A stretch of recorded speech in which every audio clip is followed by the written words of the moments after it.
Hey guys, welcome to Undead Health. Let's check out this video called, it's the final part of this Justinian and Theodora saga, this whole playlist, this whole series of videos, okay, from Extra History. And, this is the final part. I could have reacted to this last week, but I didn't because this was supposed to be, like, this is the final part and this is special. I can't just react to it with another video and just completely mess it up. Okay, so let's just watch this thing. Won't be able to make that many videos today because I'm really tired and I just got out. I was just sick yesterday, just got out of it and I'm kind of tired. But let's just get into this final part. Justinian, Caesar I was, and I'm Justinian. By Extra History Part 12, final part. Okay, let's see. Apparently in the end of the previous part he actually stood up and he's not gonna take any shit anymore. He's not gonna lose anymore. He lost his wife, bro. It was so heartbreaking, man. The previous episode was so sad, you know what I mean? Just so sad. But let's just watch this. I hope Justinian will recover from his loss and maintain his power or domination. I hope he will, okay, because he also actually lost everything, not just his wife. It's just crazy, man. That's why when you're such a big legend, nothing is yours.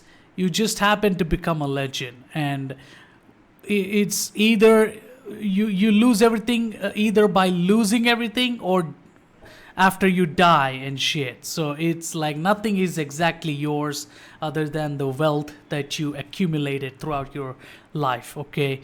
Only that is yours, and even that can be stolen and shit. So life lessons, okay? But let's just get into this. Justinian, Caesar I was, and I'm Justinian. Let's do it. 3, 2, 1, let's go. Final part 12 by Extra History. Let's do it. 3, 2, 1, let's go. This is gonna be crazy experience. And I don't want anything to happen to Justinian, even though he's not the greatest dude ever or anything. He's not like that, but you know, I sympathize with him on a lot of things. Okay, but let's do it. 3, 2, 1, let's go.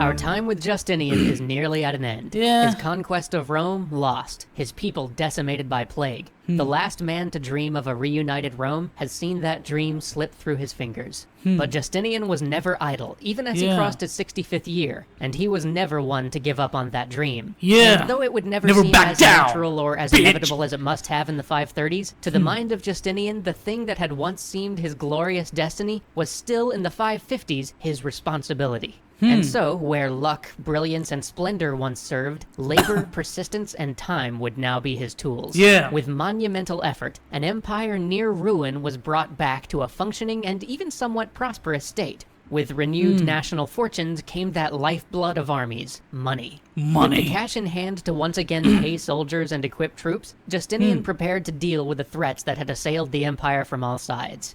And so we come to one of the most inscrutable parts of the reign of Justinian. The Last Company. The Last final Company. group of men that he would choose to execute his will and restore the empire. For he chose a group of men who seemed like impossible candidates. They were ancient men, the last of a generation. He picked the Septarian Basis to retake Lazica, though he had largely been at fault for re-losing Rome. He chose Scholasticus, a court eunuch without any experience in the field, to command forays against the Slavs to the north, and to retake Italy.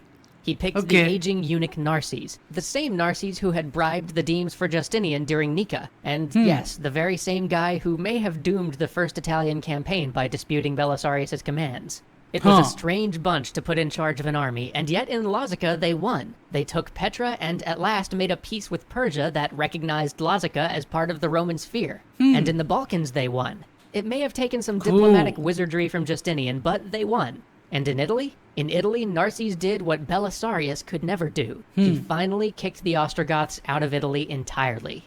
Sure, he had 20,000 men at his disposal and a full purse to work with, but with these resources, he was at last able to pin the Ostrogoths down in open battle, and truly, conclusively beat them in the field. In Italy, they finally won.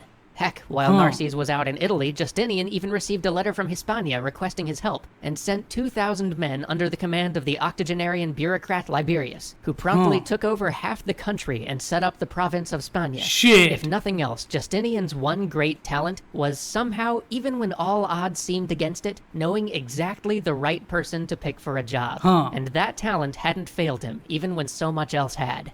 But nothing is ever quite done. A wave of natural disasters hit the empire, and then the plague returned. While it didn't quite bring the empire to its knees the way the first wave did, it did create an opening for the Bulgars to sweep out of the north and raid the empire again. A contingent of them even came within 100 kilometers of Constantinople. With no other armies nearby, Justinian called on Belisarius one last time. The general who had long since put down his arms gathered together a force of retired soldiers, guardsmen, and volunteers from the Demes for one last service to the empire. Let's go! And here he did what Belisarius does. Yeah! He set far more campfires than he had men, and as the battle began, he had his main force make as much noise as possible while he secreted away a part of his army for an ambush. And when the Bulgar forces attacked, they thought themselves outnumbered and surrounded as the ambush force poured fire from one side, and they heard the great din from the other. And so they fled.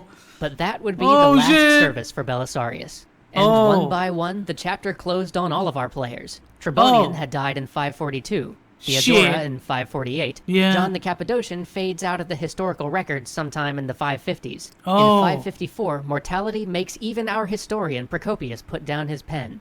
And Belisarius? He himself passed in 565. Almost all of the minor players, those who have just had a bit part on Justinian's stage, they too are dead. Justinian is alone. The only one to outlive them all would be Narses, who would make it to the grand old age of 95. He was out there in Italy, reorganizing the province. A generation of greatness had passed. Justinian would spend his last years trying to consolidate what he'd achieved, and continuing his ill-fated attempts to reconcile the Christian church. But the days of glory and of boundless empire were at an end. In 565, after one of the longest reigns of any emperor in Roman history, and just a few months after Belisarius, he too died. It's almost impossible not to wonder what his last thoughts were. Did he see the success of his conquests, or their cost? Did he die a man disappointed at failure to achieve his dream, to see a reunited Rome and a reunited church? Or did he look at the Hagia Sophia one last time and think about how much he'd grown the empire, how he'd rationalized the laws, brought Rome back into the fold, and seen the empire through the plague without being torn apart by civil war? We'll never know. To this day, Justinian remains one of the great what-ifs of history. What if the plague hadn't struck? What if the Ostrogoths had capitulated one of those dozen times they were just about to? What if the Persians had been led by somebody less competent, or just been a little slower to attack? What if Justinian's successors were as energetic and as capable as he had been? If any one of those things had turned out differently, perhaps we would consider him the greatest Roman emperor of all time. Perhaps the West would speak Greek and Latin and still see Constantinople as its capital. But none of those what-ifs took place, and within 100 years, almost everything he had gained would be lost. Only the Hagia Sophia and his law code would truly endure.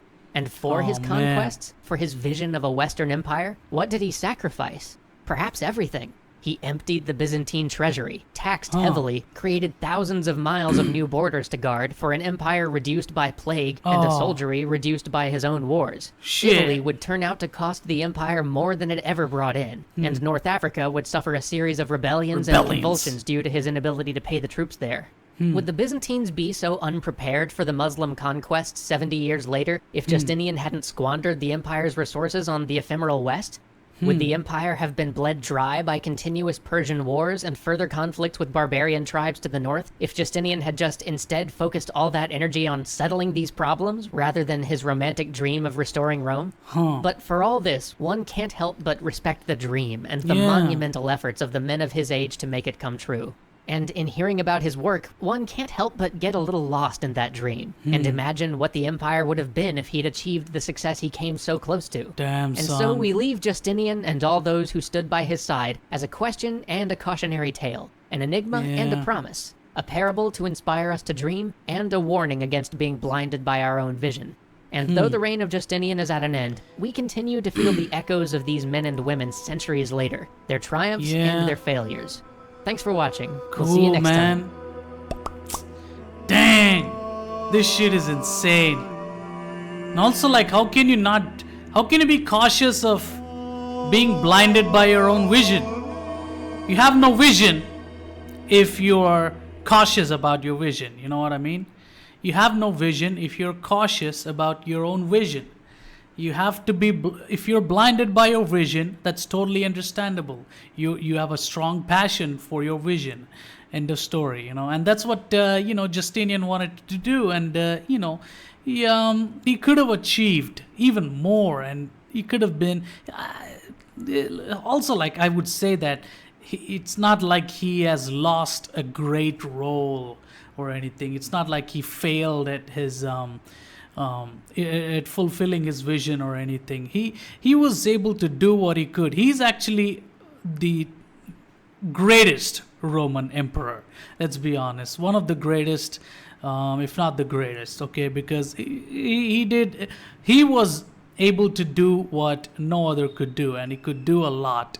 And it's if it wasn't for this shitty plague, this fucking plague, man, so stupid, ruining fucking leaderships, ruining the lives of important figures that are keeping like protecting the fucking walls of a nation and everything. It's ridiculous. I don't know what the fuck is wrong with this plague. Why did it have to come up when Justinian was ruling? Why can't it come up when nobody important was ruling? It only comes up when good things are happening. Shit always happens when good things are happening. It just sucks. Okay, and when he lost his wife, bro, that shit, the previous reaction, man, I was heartbroken, man. I was so devastated.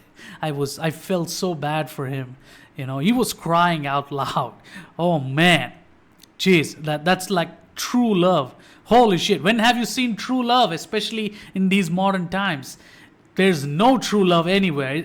And we are like to the point where we're thinking like there's no love at all. It's fake fairy tales and fake stories. That's what we're thinking. But true love is in the previous reaction. You will see what true love actually is. You could see it. You know what I mean? I'll put that reaction at the end of this video. But dang, son, what a crazy ending for Justinian. Time passes away and people pass away, man. It sucks. Life sucks. It's almost like there's no point to being born in this world, in life at all. Like, what is the point of being born? What do you like? You have a goal, you go and achieve it, but life will eventually kill you, and you have not even succeeded in achieving. If you achieve it for the rest of the people, like Justinian, great, but it's not like everybody can do that. Anything that you try to achieve will be probably for yourself, and it doesn't matter if you achieve it for yourself or you don't achieve it for yourself, because it's ultimately meaningless. Because what's the point of even being born into this life? Like, it's just trash, bro. It's just trash. Okay, but once you're born, you be respectful, be nice until the day you die. That's it. You can't do, and you shouldn't be doing anything more either. Like, you live a peaceful life, enjoy life, and die away. And people will actually cry for you if you've been a good person. That's something that you can achieve in your life. You can be proud of. So Justinian, you don't have to achieve material things. You just have to just be nice. Achieving other people's affection for you is like 10 times better than getting all the material love that you can get with the material, all the crazy ass shit with your money and everything. Materialism doesn't matter in the end of the day. The only source of energy in this world are humans and other living beings. Only when they appreciate you and your life, that is a phenomenal achievement. You know what I mean? So be nice, be good, learn from Justinian. He did what he could, and he passed away. And rest in peace for him and his wife. Okay, may God bless him. May all the gods in the world bless them. Okay, they've done their duty. Okay, so yeah, Justinian, Caesar, I was, and I'm Justinian. Okay, by Extra History, Part 12, final part, finale. If you like this reaction, please subscribe to this channel. If you like this reaction, please subscribe. Go check out my backup channel, the link in the description. Go check it out. There's Napoleon stuff there, historical stuff. Go check it out, and other stuff too. If you like it over there, subscribe over there. If you like this reaction, subscribe over here. Subscribe to both my channels. Show me support, okay? And we're gonna move on to a new series later.